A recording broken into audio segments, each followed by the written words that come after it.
Hello, it's DJ Royster, and welcome again to RTP. In this case, it's RTP is Rust. Yeah, Rust I used to find was like a metal that's eroded away in the winds, but apparently it's supposed to be a game, a pretty popular game of that, available on Steam. All links to all the areas that I'm going to be discussing will be linked at the bottom of the video once completing. But on Steam, it's roughly about $20. Um, it's not that expensive a game. You can get it quite cheap in the UK as well. You're looking at just about £15, might be even less than that now. They keep doing sales regular basis, especially with it being the summer time right now. Anyway, I digress. This game is on Steam, so it's based on the PC itself. I'll read you what it says actually on the profile in a minute. But basic graphics here, got graphic settings there, sound, and that's your basic controls here. Not much to it. And basis of that. As it says here, the only aim in Rust is to survive. To do this, you need to overcome struggles such as hunger, thirst, and cold. Build a fire, build a shelter, kill some animals for meat, protect yourself from other players, create alliances with other players, and together form a town. Whatever it takes to survive. When you start the game, it's going to bring up this play menu, and you can get all these are stable servers, so you can connect them quite easily. Just double clicking here will connect you to a server from the list of ones provided, and it will list how many players is on the server and the ping rating. Ping, of course, you're looking for one that's the lowest to you, so less is better. Upon hitting F1, allow you to connect manually to a server if you've got an IP or server address. This is the point to do it. The two ones I'm using right now are for a server called Rust Island 2013. That's supported by NG Gaming Next Generation Gaming. The net connect for both of them is 69.39.239.197.428.115, or by doing rust.ng-gaming.net port 28115 when net connects in front. Again, this will all be listed at the bottom of the video in case you don't get it. When you join the game, this is kind of what you're looking at. You respawn in a random field naked, butt naked. You'll have to buy clothes and materials. You'll spawn with a pile of torches, a bandage kit, and a rock. The rock is your best friend. It will get you all sorts of tools. The best thing to do is go out there, find some trees, and hammer it into some trees. Once you've got enough wood, you should be able to survive for the night. Hitting with your first objects being a fire and a shelter, or all wood supplies. Bring up the inventory menu, and it'll give you a list of all these things you can make. This is a list here. As you can see here, you can go down the list. Sleeping bags and stuff can be built with cloth. You'll need to gather other supplies for that, which I'll show in a bit. But your basic ones available would be a storage box, a campfire, and a shelter. These all are wood supplies, so if you get about 85 odd wood, that should be enough to build all these relative items for your basic survival. Because when the sun comes down, it will get really cold outside and you'll need that campfire. And with that shelter, it'll be added comfort for you. Easiest way to build, just click and then drag it into your box at the bottom. Then you can place, the green arrow will tell you if you've placed correctly. I placed this on top of a rock hill. A, it's easy to spot, and B, it's away from bears and other nasty things and people that could get to you, up to you. Well, there's no way to really get up here. Got my wee campfire going. I've got the shelter itself. That covers me for my night in the town under the stars here. I'm building a wee wooden box as well, like I said here. You can see here it's getting quite cold and my health bar is dropping down. Well, no, my health bar's not dropping down. My food count's dropping down. Now, food in this game, that's going to be another issue. I'm building a door, actually, first. I forgot about a door first. But food's going to be important, and I'll show you how to actually hunt down and get some food. Because it will result in you sneaking up and killing animals, obviously. The grades of animal do increase and make it harder. Let's turn this fire so I can see a bit more. It's all black, the screen, so you can barely see what's going on. This is similar to if you've played Minecraft before, survival, and virtually, or DayZ or anything. It's similar sort of aspects of survival. This one's a bit easier to get into rather than DayZ itself. Again, there's zombies in this game also, but it gives you the basics of survival. If you're lucky enough to have friends near you, then you could work together. And it speeds up a lot of things if you've got a lot of friends to help you with that. And I've got a bit segment later on in this video showing you what actually friends can do if you work hard together. Let's see what else is there. I think that's showing you all these things. One of the things you'll be looking to get and build when you get some other materials like stone would be a hatchet. Now the hatchet itself will speed up your getting of resources a lot, an awful lot, because the stone itself is fine as a standard, but in order to really pick up resources quicker, a hatchet made of stone and wood is your quickest way of collecting resources. And you're actually a time limit as it is every time you go out during the day before it gets dark, because then all the animals come out at night. You know, wolves and bears and other things. It's also people as well. People walking about at night time looking to see who they can pick off in the dark. A lot harder to defend against someone you can't see. There's a whole stack of stuff you can buy here, advanced stuff, as you can see down here. That's mainly the aim of the game to build. This is an Oxide server, the way they've set this up, which is a server that does door sharing and helping chat commands along with some other admin rated commands. Its PvP as well is enabled, and durability is set to be off, which is a good thing because otherwise things will just break and you'll use them up and you'll have to go and rebuild them again. The fact that durability is off means you don't need to worry about losing stuff, apart from death. Death's a pretty big thing in this game. If you do die, you will lose every single thing. It virtually dicks you over.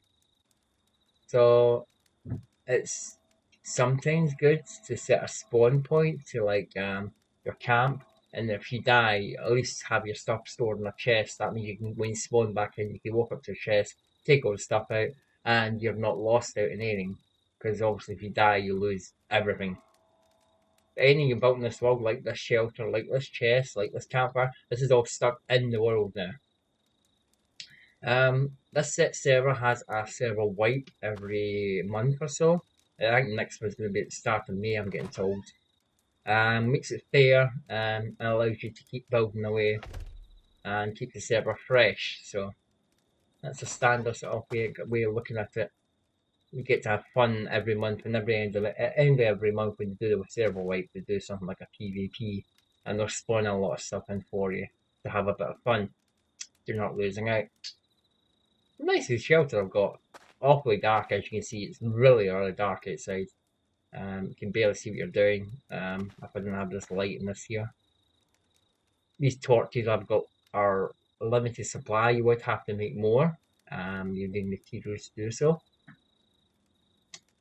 But they'll give you some semi-light if you use them. But the campfire works pretty well. Campfire won't last forever. I've got wood there, and you'll have to stoke the campfire.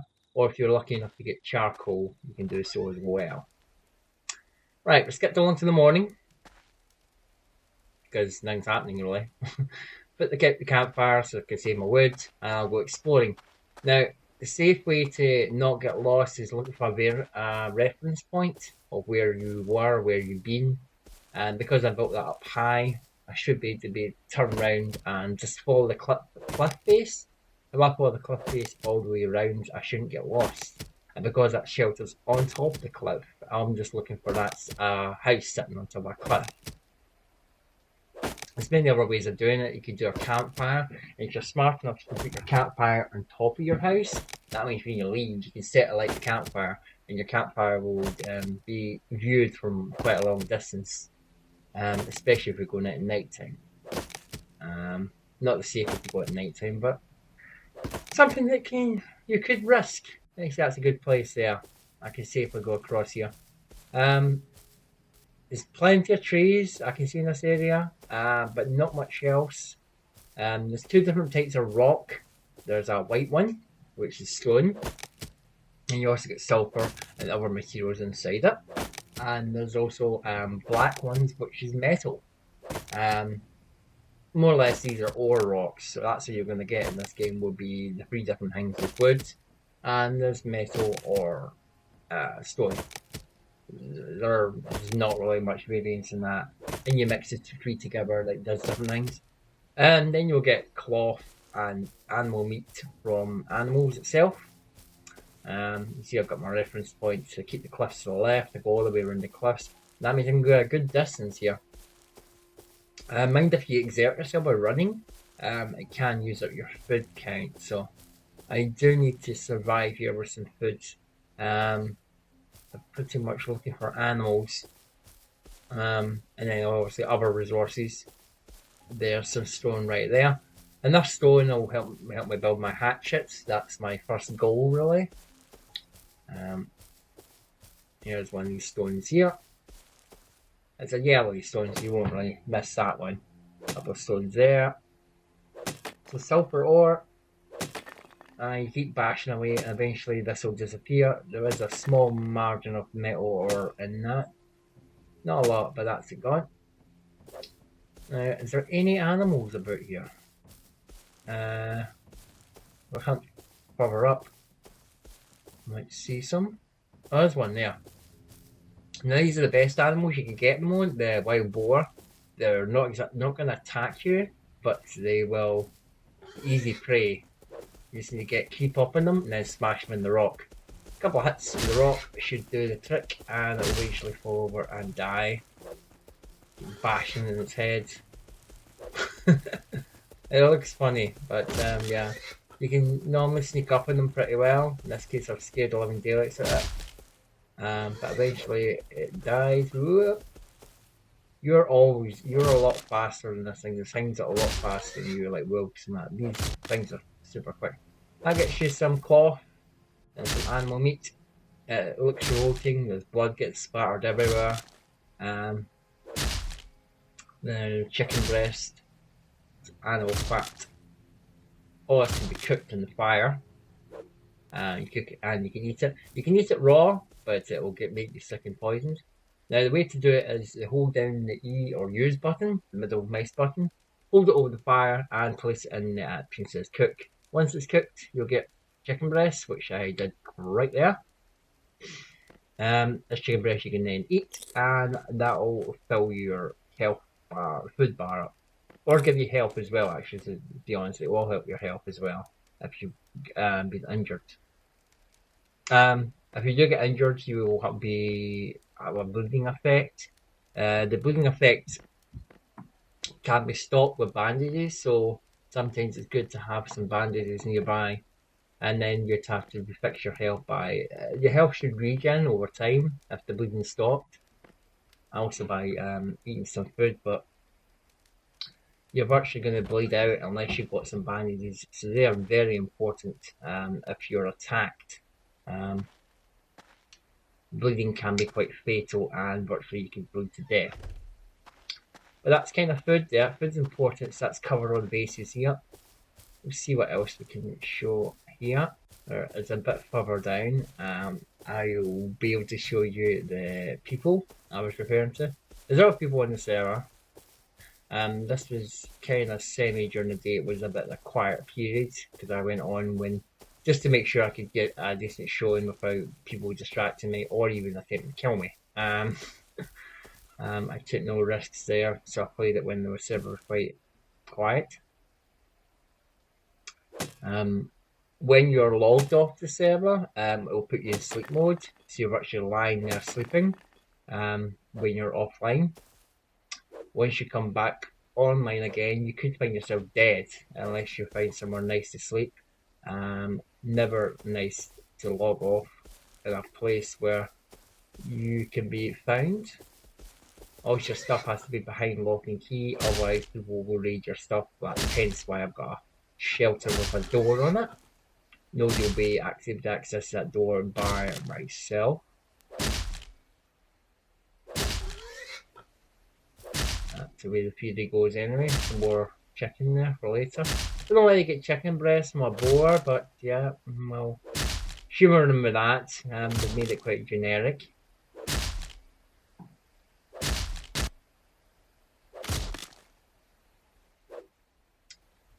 Alright. Not much else to really say about this game. But the people, people I was going to do. I was going to take you further up. There's some people up here I want you to go and have a look at. I also want to show you what they've actually built. There's a wee bit further up here. Collecting resources as I go. Right, now I promise you something special, and that's this thing to the left hand side. We're going to go and have a look at that. This is a man-made thing. That's the best word is the word for calling it is thing, to be honest. This is built by quite a few people. You actually can see it's quite a few people because when I get close enough, you can actually see the people sleeping or like floating in the air. So it's like a wooden barricade barricade wall they built here. You see one of the people up there. As I said, he's sleeping, so he's inactive, but he can't be touched because where he is, you couldn't really reach him. Or you could kill him if you can get close enough to him. It'd be quite kind of nasty, but side point, there's another guy down there as well. But yeah, it's a lot of work's been spent on making those wooden pillars. Anyway, so the thing about this game is it can be quite nasty and uncruel. Sorry, cruel, I should say. Uncruel doesn't make any sense. Because really, you can be all over within a couple of seconds. Because shortly, I'm going to be interrupted by the fact when I go back to the camp, there's going to be a lot of animals that have been spawned. Now that's going to be a wee problem because a few of them are okay, it's boars and whatnot, and the bears I'm trying to avoid, but unsuspecting to me would be the fact that there's wolves going to be spawned. Now, wolves can usually go quite quickly across the ground, so if you do have a wolf, it's best to try and run it quickly or try and get up high somewhere where the wolf can't get you, but wolves can virtually climb up on rocks. So you've got to be pretty quick to get away from things like that when you see it coming or hear it coming. Because that's going to be the biggest thing that will probably kill you in this game, will be the wolves and animals. More than anything else, I've died quite a few times in this game through lack of myself. That over there is a bear. Bears are the hardest thing you can get in this game, apart from zombies, I suppose. But bears are pretty nasty in this game. You can also get areas where you get radiation. You will have a rad counter, and you can get radiation sickness from staying in that area too long. But there's a wolf. Nice to meet you. He's going to take quite a few hits with that stone to actually kill him. At this point, I'm bleeding. I'm in yellow. I can't run very fast. The wolf's biting at my heels. I'm actually bleeding out here. The best way to try and avoid it would be trying to go up on a rock somewhere, but I'm continuously still bleeding out at this point. The rock is useless because that wolf's managed to climb it. And before I say Bob your uncle, I'm virtually just dying. I'm not even going to make it back to the shelter at this rate. I bled out and died. More or less you can respawn randomly or respawn at a camp. If you've got your position sort of saved, you should be able to spawn in that position there, but technically you've lost all the stuff you had and you're virtually starting again and inventory's wiped out. But that's the way it goes. And that is life. My review in this game is it's pretty good. I think you should play it. Like, subscribe and comment to this video. And I hope to catch you later.